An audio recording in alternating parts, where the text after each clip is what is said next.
This is Optimal Living Daily, episode 117, the diet advice that will change your life by Kamb of nerdfitness.com. Get ready to maximize your potential with Optimal Living Daily, the podcast that brings you the best in personal development and productivity every day of the week.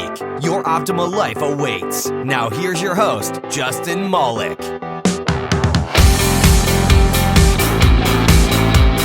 What's going on, old friends? Welcome back to another episode of Optimal Living Daily, or OLD for short. And I'm Justin Malik, and this is another edition of Wellness Wednesday with Nerd Fitness. Today, talking about diet advice, which I know many of us struggle with. But before we get into it, if you'd like to help keep this podcast alive and well, you can do something really simple and free, and that is to join my mailing list. You'll hear from me personally. You'll get a free automated Excel spreadsheet to help you track your income and expenses with automated tables that will break down your spending. You'll be entered to win a book every month and more, all for free. And you can join that really quickly by texting the word optimal to the number 44222, or another way is to visit oldpodcast.com. And that's it for the intro. Let's jump right in and start optimizing your life. The diet advice that will change your life by Kamb of nerdfitness.com. Want to lose weight fast, get rid of your gut, sleep better, look better, live longer, and become more attractive? Who doesn't? Well, I'm here to tell you about an amazing diet breakthrough that will transform your life if you're willing to make the commitment and make these changes. Are you ready? Use your head and stop eating crap. There you go. Take those 2 tips to the bank and thank me later. These are the first 2 fundamental steps to losing weight. You might be saying, that's dumb and way too simple. Give me something I can use. To which I'd reply, oh really, a-hole? And then I'd apologize for calling you an a-hole. I didn't mean it. But seriously, you'd be surprised how guilty you are of the things listed below, which you'd probably avoid if you used common sense. 1, if you order some food, place it on a napkin, and then you can see through the napkin because of the grease, it's probably bad for you. 2, if you can't pronounce 95% of the ingredients, it's probably bad for you. 3, if it looks bad for you, it's probably bad for you. 4, if it was deep fried, covered in some special sauce and served with other things that are also deep fried, it's probably bad for you. 5, if it came out of a vending machine, it's probably bad for you. 6, if you ordered it at a drive-through window, it's probably bad for you. 7, if you're ordering it at 2 a.m. after a night of drinking, it's probably bad for you. How many times a week do you eat a value meal from a fast food joint, complete with fries and a large Coke? How many times a day do you go to your office's snack machine? Do you go to Waffle House after you go to a bar? Do you skip breakfast? These are all simple changes you can make in your life if you're actually dedicated. Quote, oh, I don't want to give up soda. I need the caffeine. Quote, but I don't have time to make a real meal, which is why I eat fast food. Unquote. All I'm hearing here is excuses from weak-minded people who don't want to change. You don't put sawdust in your gas tank because it'll jack up your car's insides. You shouldn't fuel your body with crap either. If you really want to get in shape, these are the changes that will make or break you.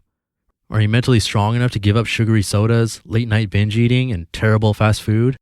This whole health thing is 80% mental and 44% physical. Think about it.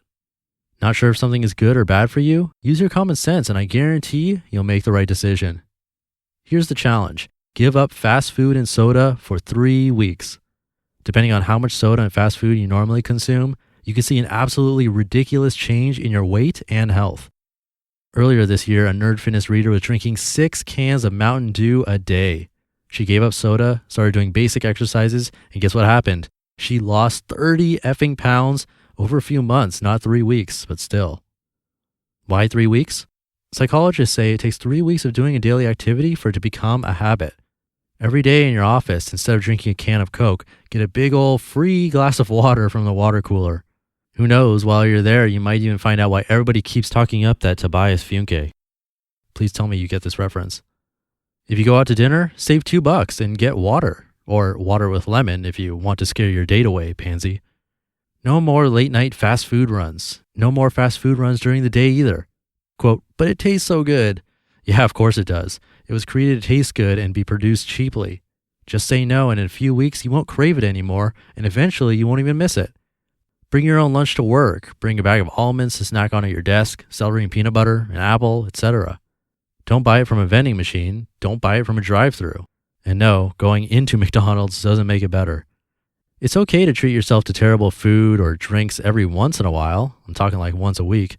But once you get to a certain point, you won't even want that once a week.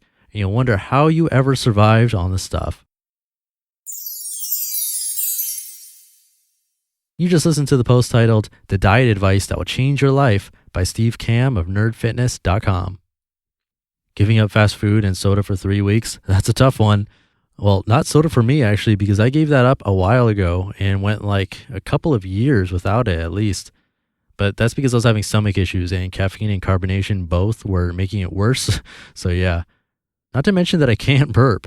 So I tried to avoid carbonation anyway. I've never been able to burp voluntarily for some reason. And when I get like a random one, it's one of the happiest days ever. And it really sucks because the air has to come out somehow. Too much information. Sorry.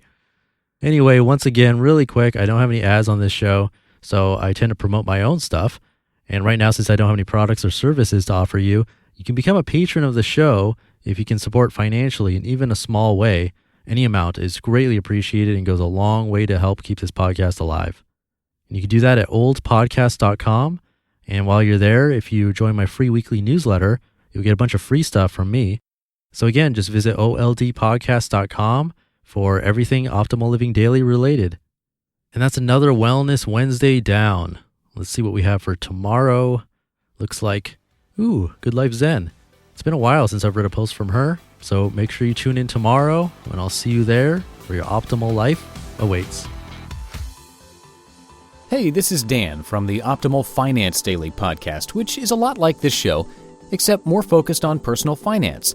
Justin handpicks the best posts he can find from blogs and authors like Ramit Sethi, Mr. Money Mustache, and more, and I read them to you 5 days a week.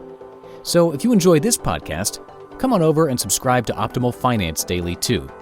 And together, we'll optimize your financial life. You've been listening to Optimal Living Daily. Be sure to hit the subscribe button to stay up to date on each new episode and head to oldpodcast.com. That's oldpodcast.com for a free gift as well as more actionable tips and resources to help you maximize your potential. Thanks for joining us, and remember, your optimal life awaits.